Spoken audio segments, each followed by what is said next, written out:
Hello and welcome to the Petticoated Swashbuckler.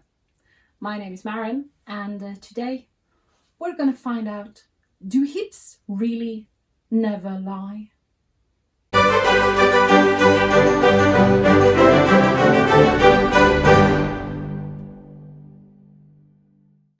So, I'm currently working on staying sane, as I think we all are in this pandemic.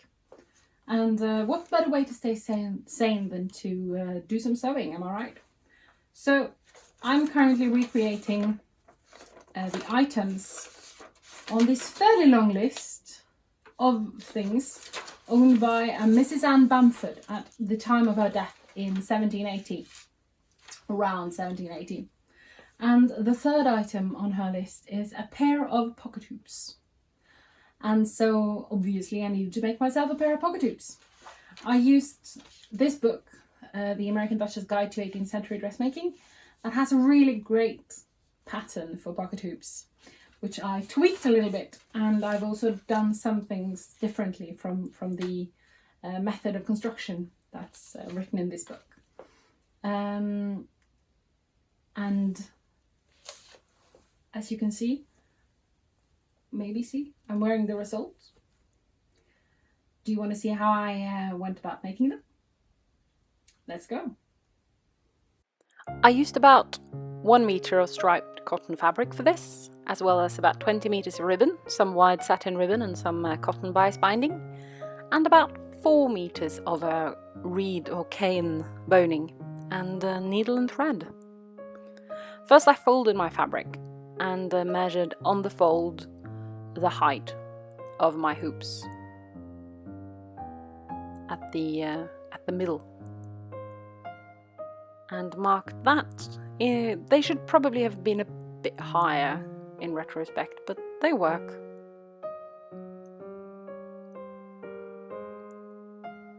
Then I measured their width. This is of course half the width as it's folded. I made mine quite a bit wider than the ones in the book, because I already have a pair of very small hoops that I bought on eBay ages ago. I measured how high they need to be on the sides, which is a bit shorter than the middle. And then I brought out my trusty French curve or parrot ruler to make sure that the curve at the top of the pocket hoops is nice. They could probably have been a bit curvier, but it's not a problem. But you do learn when you make things. So that's one pocket done, and I just need to cut it out.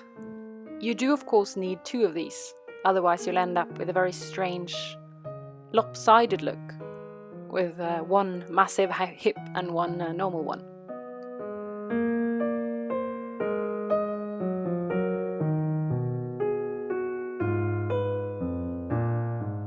Then we're gonna make the pocket slits.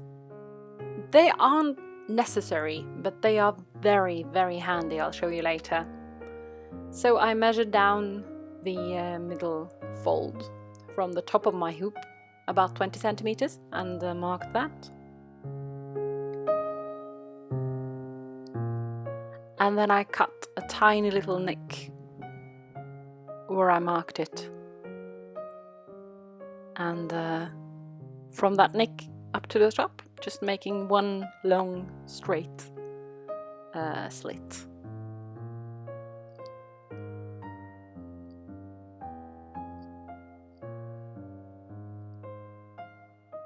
These sides need to be hemmed, of course. I did that by just folding the raw edges inward twice. It's very easy to work with striped fabric. It's always fun.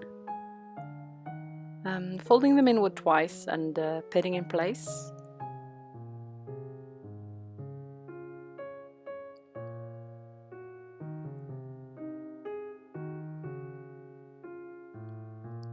And you do of course need to do this to both sides. Then I sewed them down using a tiny little hem stitch. and some thin cotton thread.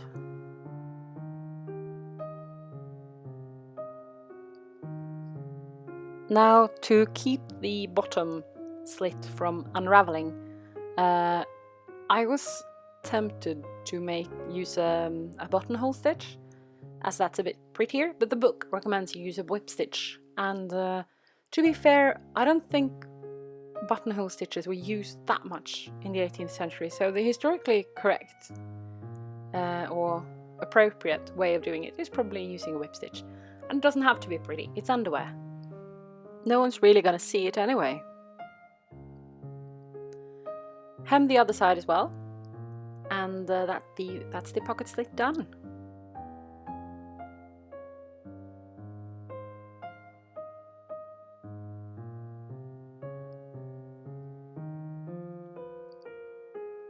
The pattern shows where your boning channels need to go, and there's 3 boning channels on each one.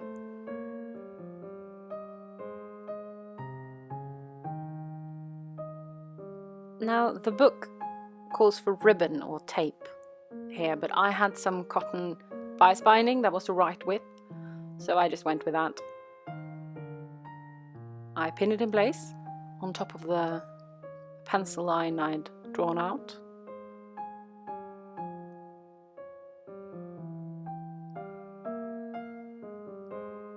Cut off the excess.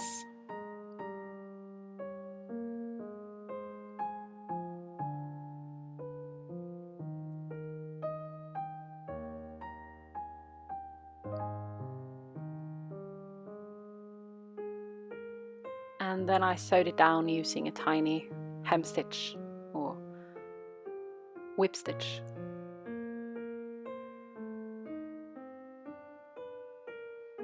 This was definitely the part of the project that took the longest time. So I made myself comfortable. I lit a candle, I got some wine, I put on a nice show on my computer. And I like to change up where I do my sewing a little bit. And most of this project was actually done in my kitchen, because the lighting was so good in there, and it was warm and easy access to wine.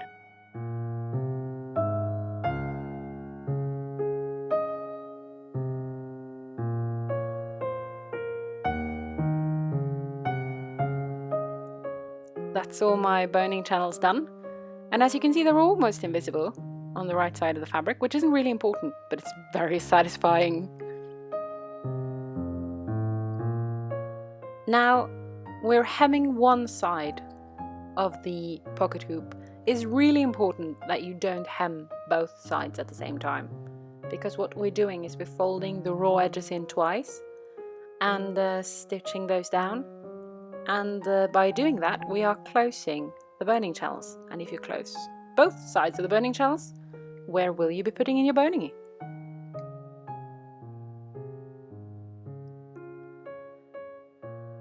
Now comes the time to insert the boning. I've called it reed boning. I think most people call it cane boning. I think you can use both words. As you can see, it's very, very flexible and strong. And there's a flat side to it and a round side to it, and I used the flat side towards the inside of the hoops and the round side towards the outside. I don't know if that's the right or wrong way to do it, but I think it works.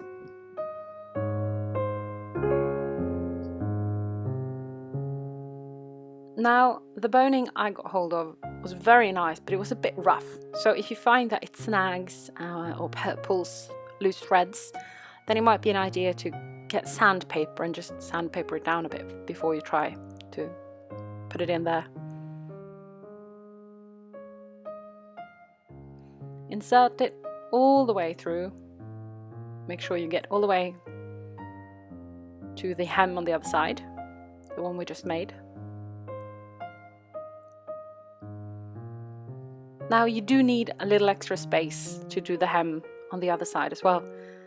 So I cut my boning about an inch shorter than the boning channel.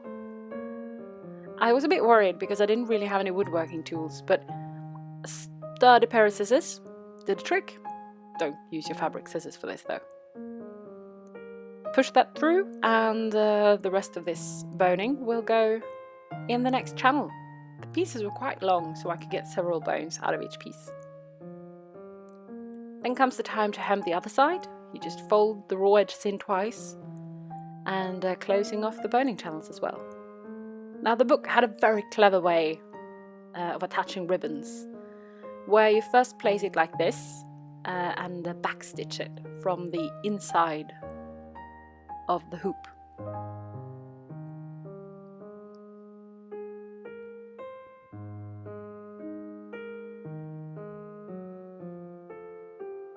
Then you fold it over, and incidentally this also encloses the raw edges of the ribbon, so you don't have to worry about ribbon edges hanging out anywhere. And then you just whip stitch the ribbon to the hoop from the outside.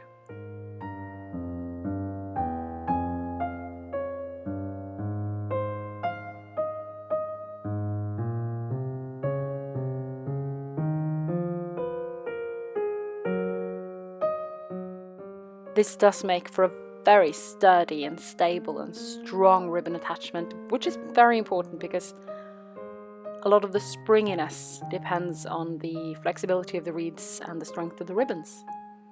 Now the bottom ribbon is a bit different, and I'll show you how later, but it needs 2 loose ends instead of just one to tie inside the hoop and one to tie in the front and the back of the body.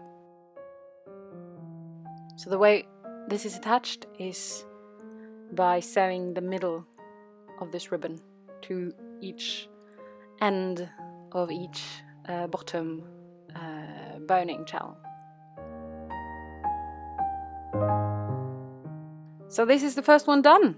I have pleated the top, I've encased it in bias tape, and I'm also going to use the bias tape as my waist tape to tie it onto my waist. I'm just going to fold it over and whip stitch in place. And now I've made both of them. This is one finished, tied together. Time to try them on. So this is how they look. They have been tied together to create the shape. I've also tied them together in the back. This is how they look, like tiny little baskets.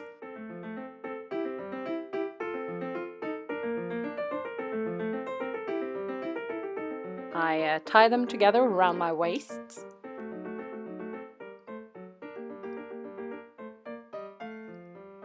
And then remember that bottom tie? That's being tied in front of my legs now to keep the hoops from riding up. And we're done.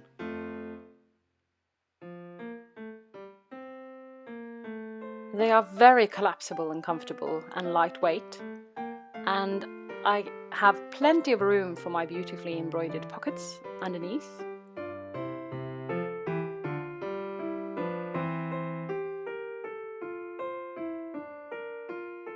Remember those pocket slits? Through those I can reach my pockets, which is very practical.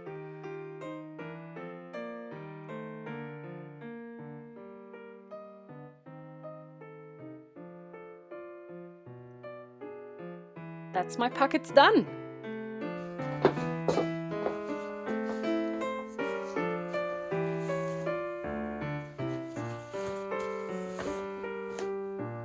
How do one sit down nicely in pocket hoops? I can sit in a hoop skirt, I can sit in a bustle, but I need to practice my pocket hoop sitting. All in all, I'm very happy with these. They were so much fun to make, and I really enjoyed working with the reeds. I was surprised at how flexible and strong it is, so I'll definitely want to work more with reeds later. I spent about 15 hours on these. They're all hand sewn, and I spent maybe £5 on the ribbon and approximately, I think, £20 on the reed. I will link down below where I got the reeds. and they are really nice. I think they give a great shape, especially when I'm standing up, not so much now, but that might be, I might just have to loosen some of the ribbons a bit. And I think they'll definitely give a good shape to all my dresses that I'm going to make later. That would just look sort of saggy and sad without the proper foundations. And yeah, I'm very, very happy. Now I've already started my next project, and you might guess what it is. All I have to say is it involves so much backstitching. I dream about backstitching, like miles and miles of backstitching. But the good thing with these pocket hoops is that now, when I'm sick of this, I can just stuff it in my pockets, and none will be the wiser. I could actually probably carry 3 or 4 sewing projects in my pockets now, a small child, a couple of loaves of bread, and that's incidentally probably where these got their French name for. Paniers, they called in French. That means bread basket, and they apparently it's because they reminded people of the bread baskets that some peasant women would carry on their hips. So bread, definitely I can fit in these, and probably a lot of snacks for going to the cinema. This is probably going to be my new going to the cinema attire when going to the cinema is allowed again. And based on that, I think we'll have to conclude that hips do indeed lie quite a lot. So on that note, be kind, be careful, be healthy, be creative, and stay at home and come back. Bye.